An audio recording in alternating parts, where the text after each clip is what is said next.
हरे कृष्णा। तो कल हमने चर्चा किया, अब तक हमने भगवत गीता के जो 5 मुख्य विषय है, ईश्वर, जीव, प्रकृति, काल और कर्म, हमने 3 विषयों पर चर्चा की है, जीव, ईश्वर और प्रकृति। तो पिछले दिन हमने प्रकृति के तीनों गुणों के विषय में चर्चा किया, सत्व, रजस, तमः, उनके क्या क्या लक्षण हैं, कैसे वे कार्य करते हैं। आज हम भगवत गीता के चतुर्थ विषय के बारे में समझने का प्रयत्न करेंगे, जिसे कहते हैं काल।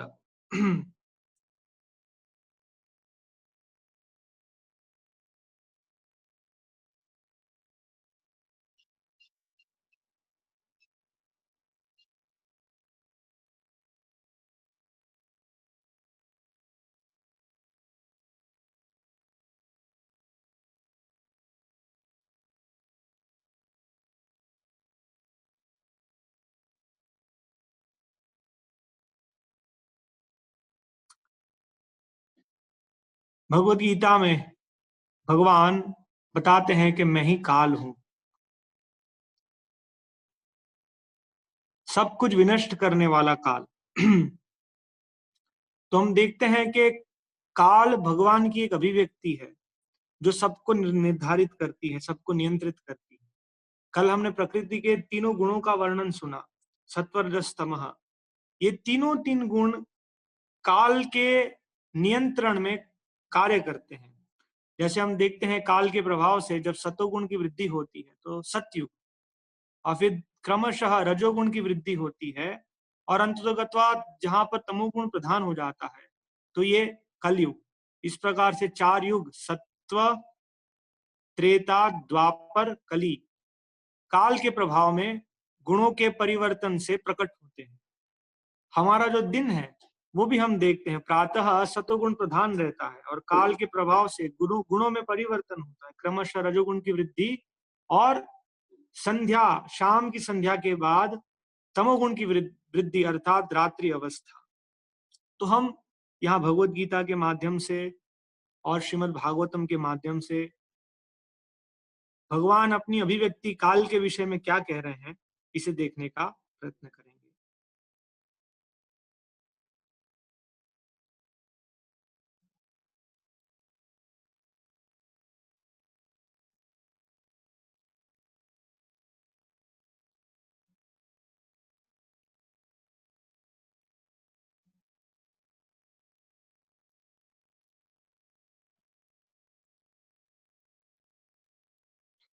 इस 11वें अध्याय में, जिसका शीर्षक है विराट रूप, भगवान अपना विराट रूप अर्जुन को दर्शन देते हैं, और इस विराट रूप के दर्शन करने के बाद अर्जुन भगवान को संबोधित करते हैं।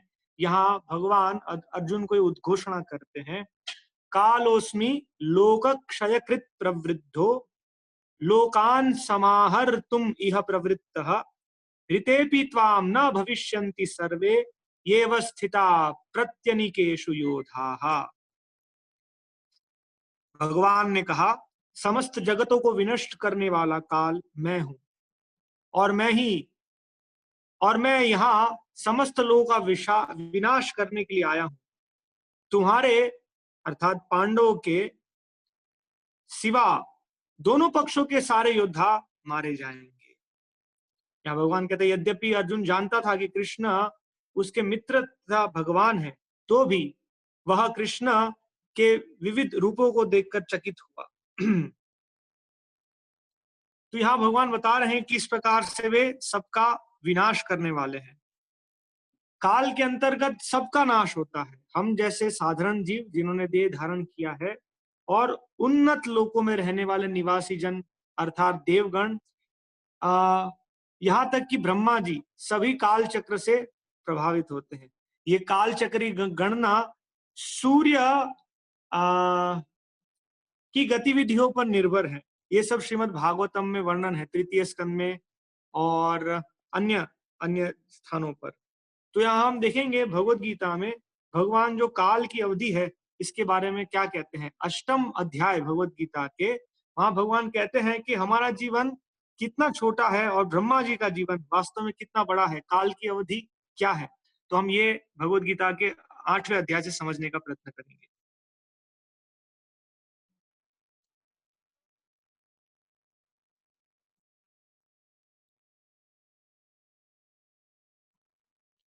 यहाँ ब्रह्मा जी का जीवन आयु का वर्णन है। इसके पूर्व श्लोक में भगवान कहते हैं, आ ब्रह्मा भुवना लोका पुनरावृत्ति नो अर्जुन माम उपेत तु कौन्तेय पुनर्जन्म न विद्यते। अनुवाद, इस जगत में सर्वोच्च लोक से लेकर निम्नतम सारे लोक दुखों के घर हैं। किस प्रकार से? जहां जन्म तथा मरण का चक्कर लगा रहता है। हम देखते हैं, हम अभी भारत में हैं, लोगों की इच्छा है अमेरिका जाने की, क्योंकि वहां पर सुखी जीवन होगा। लेकिन अगर हम अमेरिका चले जाएंगे, वहां पर भी जन्म मृत्यु जरा व्याधि ये अवस्था हमेशा रहेगी। आज भारत अंतरिक्ष यान भेज रहा है चंद्रमा पर, मून मिशन, और हम अलग अलग यान भेज रहे हैं मंगल पर, बृहस्पति पर। किस लिए? हम सोचते हैं वहां जाएंगे, वहां जीवन होगा तो बहुत सुखी जीवन होगा। लेकिन भगवत गीता में भगवान उद्घोषणा करते हैं कि यहां से लेकर ब्रह्मलोक, जो इस ब्रह्मांड का सबसे सर्वश्रेष्ठ लोक है, सभी जगह जन्म तथा मरण का चक्कर लगा रहता है। किंतु हे कुंती पुत्र, जो मेरे धाम को प्राप्त कर लेता है वह फिर कभी जन्म नहीं लेता। तो यहाँ ब्रह्मा जी, जिनका सर्वश्रेष्ठ स्थान है इस ब्रह्मांड में, उनके जीवन के बारे में वर्णन है। सहस्र युग पर्यंतम अहर यद ब्रह्मणो विदु रात्रि युग सहस्रांताम तेहो रात्र विदो जना। मानवीय गणना के अनुसार 1000 युग मिलकर ब्रह्मा जी का दिन बनता है, और इतनी ही बड़ी जी की रात्रि भी होती है। हमने पहले चर्चा किया, हम जिस युग में अभी निवास कर रहे हैं वो है कलयुग। इसकी अवधि है 4,32,000 वर्ष। इससे 2 गुना बड़ा है द्वापर, 3 गुना बड़ा है त्रेता, और 4 गुना बड़ा है सतयुग। ये 4 युग मिलकर एक दिव्य युग बनते हैं, और ऐसे 1000 दिव्य युग ब्रह्मा जी का दिन, और 1000 युग ब्रह्मा जी की रात्रि। यहाँ श्रील प्रभुपाद का तात्पर्य पढ़ेंगे। भौतिक ब्रह्मांड की अवधि सीमित है।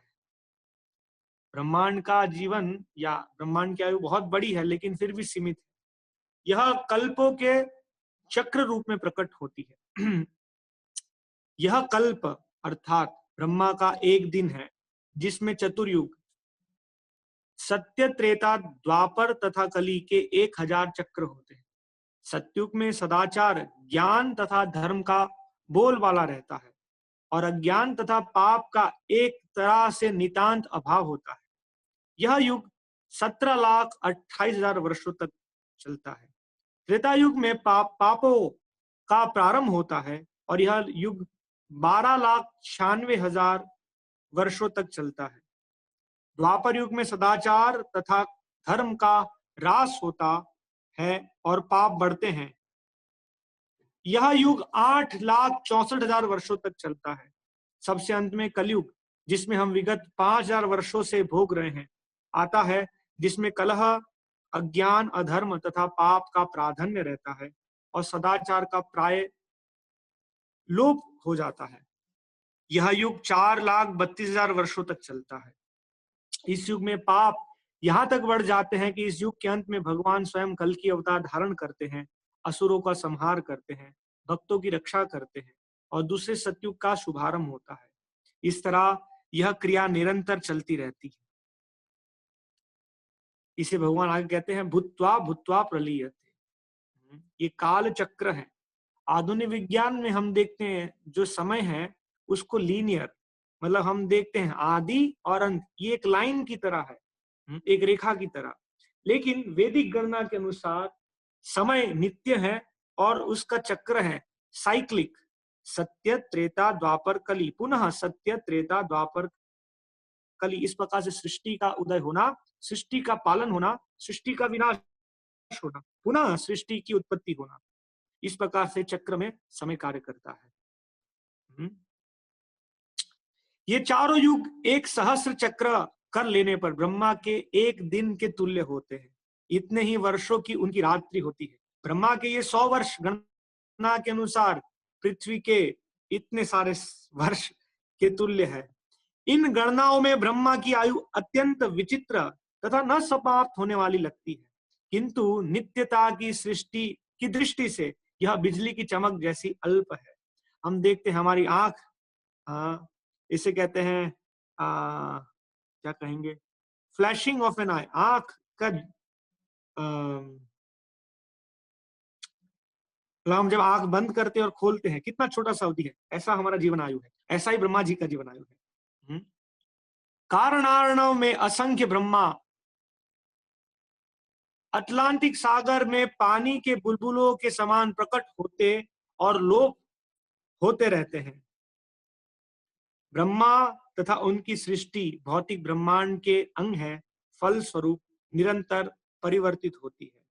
हम देखते हैं ब्रह्मा जी का जीवन कैसा है। यहाँ हम भगवान महाविष्णु का जो शरीर है उसे समझने का प्रयत्न करेंगे।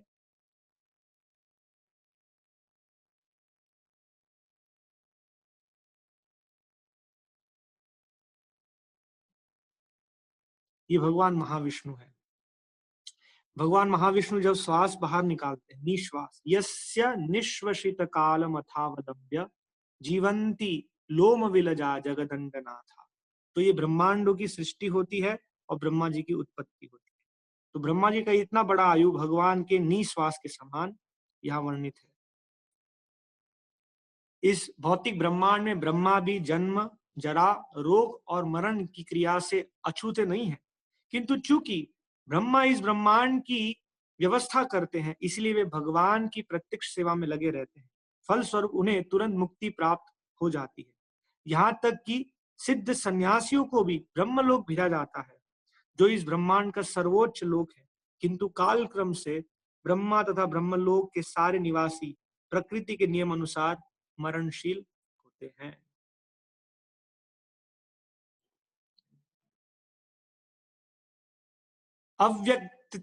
अव्यक्ता व्यक्तय सर्वा प्रभवन्त्यहरागमे रात्र्यागमे प्रलीयन्ते तत्रैवा व्यक्त सम्यके। ब्रह्मा के दिन के शुभारंभ में सारे जीव अव्यक्त अवस्था से व्यक्त होते हैं और फिर जब रात्रि आती है तो वे पुनः अव्यक्त में विलीन हो जाते हैं। तो हम देखते हैं, इसे कहते हैं प्रलय। श्रीमद् भागवतम के 12वें स्कंद में 4 प्रकार के अलग अलग प्रलयों का वर्णन। एक तो प्रलय है जब ब्रह्मा जी की उत्पत्ति होती है और ब्रह्मा जी के 100 वर्ष पूरे हो जाते हैं, तब ये सारे ब्रह्मांड भगवान महाविष्णु के शरीर में प्रवेश कर जाते हैं, उसे कहते हैं प्राकृतिक प्रलय। ये जो प्रलय है ब्रह्मा जी का एक दिन अर्थात 1000 दिव्य युग, और जब ब्रह्मा जी की रात्रि होती है तब प्रलय होता है, जिसे कहते हैं आंशिक प्रलय, जिसमें निम्न लोक, अधरलोक अर्थात पाताल लोक से लेकर हमारा मर्त्य लोक और ऊपर के स्वर्ग लोक, इन सभी लोकों का विनाश होता है, लेकिन ब्रह्मलोक का विनाश नहीं होता है।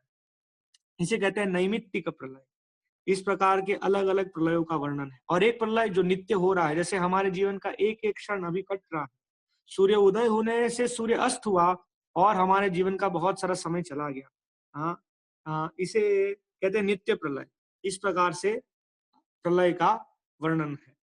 तो हम देखते हैं जब ब्रह्मा जी का दिन प्रारंभ होता है तो ये अव्यक्त तत्व वहां से पुनः 14 भुवन मंडल की सृष्टि होती है ब्रह्मा जी द्वारा, और अलग अलग जीवों को अलग अलग शरीर दिए जाते हैं और उन अलग अलग शरीरों में वे अपने अपने अलग अलग कार्य अपनी इच्छा पूर्ण करने के लिए करते हैं। और जब ब्रह्मा जी की रात्रि आती है तो पुनः आंशिक प्रलय होता है और सभी भगवान विष्णु के शरीर में प्रवेश कर जाते हैं। भूतग्रामं स एवायं भूत्वा भूत्वा प्रलीयते रात्र्यागमे वशः पार्थ प्रभवत्यहरागमे। जब जब ब्रह्मा का दिन आता है तो सारे जीव प्रकट होते हैं और ब्रह्मा की रात्रि होते ही वे असहायवत विलीन हो जाते हैं। तात्पर्य, अल्पज्ञानी पुरुष जो इस भौतिक जगत में बने रहना चाहते हैं उच्चतर लोगों को प्राप्त कर सकते हैं, किंतु उन्हें पुनः इस धरालोक पर आना होता है। हम देखते हैं वर्तमान स्थिति में तो पता नहीं, लेकिन पहले सबकी ऐसी इच्छा थी कि इस जीवन में अच्छे कार्य किए जाए जिससे हमें स्वर्ग लोक प्राप्त हो। इसलिए मृत्यु पर्यंत सबको ये पदवी देते थे, स्वर्गीय। स्वर्गीय स्वर्गलोक में जाने से क्या प्राप्त होगा? वहां बहुत सुंदर शरीर होगा, देवताओं का शरीर, नंदन कानन वन है, अप्सराएं हैं, सबके पास अपने अपने विमान हैं। लेकिन वहां पर भी स्थिति कैसी है? जैसे ही हमारे पुण्य फल क्षीण हो जाते हैं, हम फिर से इस मर्त्य लोक में एक शरीर धारण करते हैं। इसे कहते हैं क्षीणे पुण्य मर्त्य लोक विशंति। ये भी क्षणिक अवस्था है। यहाँ श्रील प्रभुपाद लिखते हैं, वे ब्रह्मा का दिन होने पर इस जगत के उच्चतर तथा निम्नतर लोकों में अपने कार्यों का प्रदर्शन करते हैं। जब ब्रह्मा जी का दिन होता है, हमें एक शरीर मिलता है और उस शरीर के अनुसार हम अपने इच्छा पूर्ण करने के लिए कार्य करते हैं। किंतु ब्रह्मा की रात्रि होते ही वे विनष्ट हो जाते हैं। दिन में उन्हें भौतिक कार्यों के लिए नाना शरीर प्राप्त होते रहते हैं, किंतु रात्रि के होते ही उनके शरीर विष्णु के शरीर में विलीन हो जाते हैं, जो पुनः ब्रह्मा का दिन आने पर प्रकट होते हैं। भूत्वा भूत्वा प्रलीयते। दिन के समय वे प्रकट होते हैं और रात्रि के समय पुनः विनष्ट हो जाते हैं। अंततोगत्वा जब ब्रह्मा का जीवन समाप्त होता है तो उन सबका संहार हो जाता है और वे करोड़ों वर्ष तक अप्रकट रहते हैं। अन्य कल्प में ब्रह्मा का पुनर्जन्म होने पर वे पुनः प्रकट होते हैं। अन्य कल्प अर्थात ब्रह्मा जी का एक और दिन। इस प्रकार वे भौतिक जगत के जादू से मोहित होते रहते हैं, किंतु जो बुद्धिमान व्यक्ति कृष्ण भावना में स्वीकार करते हैं, वे इस मनुष्य जीवन का उपयोग भगवान की भक्ति करने में तथा हरे कृष्ण मंत्र कीर्तन में बिताते हैं। इस प्रकार वे इस जीवन में कृष्ण लोक को प्राप्त होते हैं और वहां पर पुनर्जन्म के चक्कर से मुक्त होकर सतत आनंद का अनुभव करते हैं। तो भगवान चाहते हैं हम ये भौतिक जगत से परे, जहां काल का कोई आधिपत्य नहीं है, वैसे भगवान के धाम को प्राप्त करें। और वो धाम कैसा है, यहाँ भगवान वर्णन करते हैं। परस तस्मात् तु भावन्यो व्यक्तो व्यक्तात् सनातनः यस सर्वेषु भूतेषु नश्यत्सु न विनश्यति। इसके अतिरिक्त एक अन्य अव्यय प्रकृति है जो शाश्वत है और इस व्यक्त तथा अव्यक्त पदार्थ से परे है। यह परा अर्थात श्रेष्ठ और कभी ना नाश होने वाली। जब इस संसार का सब कुछ लय हो जाता है तब भी उसका नाश नहीं होता। कृष्ण की पराशक्ति दिव्य और शाश्वत है। उस पर भौतिक प्रकृति के समस्त परिवर्तनों के परे है, जो ब्रह्मा के दिन के समय व्यक्त और रात्रि के समय विनष्ट होती रहती है। कृष्ण की पराशक्ति भौतिक प्रकृति के गुण से सर्वथा विपरीत है। परा तथा अपरा प्रकृति की व्याख्या 7वें अध्याय में हुई है। हमने देखा, भगवान कहते हैं भूमि रापो नलो वायु खम मनो बुद्धिरेव च अहंकार इति में भिन्ना प्रकृति रष्टधा। ये अपराशक्ति भौतिक तत्वों से बनी और पराशक्ति में जीव और भगवान का धाम जो भगवान के अंतरंगा शक्ति से बना है। फिर भगवान अपने धाम के बारे में कहते हैं, अव्यक्तोक्षर इत्याहुस्तमाहु परमाम गतिम यम प्राप्य न निवर्तन्ते तद्धाम परमम मम। जो वेदांती अप्रकट और अविनाशी बताते हैं, क्योंकि उन्हें भगवान के वास्तविक धाम की पूर्ण समझ नहीं है, इसलिए वो कहते हैं इस जगत से परे क्या है, एक अप्रकट अविनाशी स्थान है। जिसे भक्त समझते हैं वो वैकुंठ और विशेष रूप से गोलोक वृंदावन जो परम गंतव्य है, जिसे प्राप्त कर लेने पर कोई वापस नहीं आता, वही मेरा परम धाम है। ब्रह्म संहिता में भगवान कृष्ण के परम धाम को चिंतामणि धाम कहा गया है, जो ऐसा स्थान है जहां सारी इच्छाएं पूरी होती है। भगवान कृष्ण का परम धाम गोलोक वृंदावन कहलाता है और यह पारसमणि से निर्मित प्रसादों से युक्त है। यहाँ सीमेंट, गिट्टी, लोहे से बनता है घर और वहां पारसमणि से।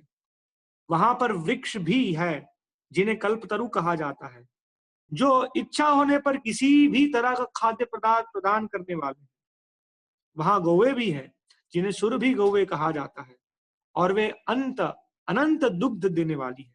इस धाम में भगवान की सेवा के लिए लाखों लक्ष्मियां हैं। वे आदि भगवान गोविंद तथा समस्त कारणों के कारण कहलाते हैं। भगवान वंशी बजाते रहते हैं, वेणुम क्वनंतम, उनका दिव्य स्वरूप समस्त लोकों में सर्वाधिक आकर्षक है। उनके नेत्र कमल दलों के समान है और उनका शरीर मेघों के वर्ण का है। वे इतने रूपवान हैं कि उनका सौंदर्य हजारों कामदेवों को मात करता है। वे पीत वस्त्र धारण करते हैं, उनके गले में माला रहती है और केशों में मोर पंख लगे रहते हैं। इस प्रकार से भगवान के वास्तविक धाम का यहाँ वर्णन है।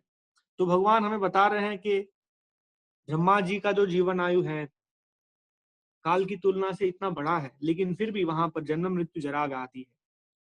तो हमें समझना चाहिए कि किस प्रकार से हम ये काल के प्रभाव से बाहर निकले।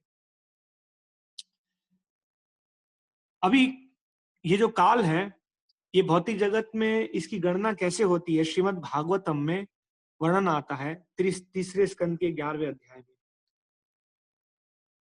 तो परीक्षित महाराज क्या प्रश्न कर रहे हैं जिससे श्रीमद् भागवतम में ये काल का विवरण आता है, हम इसे भी यहाँ पर समझने का प्रयत्न करेंगे। श्रीमद् भागवतम द्वितीय स्कंद अध्याय 8। परीक्षित महाराज यहाँ सुखदेव गोस्वामी से प्रश्न कर रहे हैं। ये जो प्रश्न है वास्तव में वो श्रीमद् भागवतम जो व्यास देव जी की आखिरी रचना है उसका आधार है। परीक्षित महाराज ऐसी अवस्था में थे कि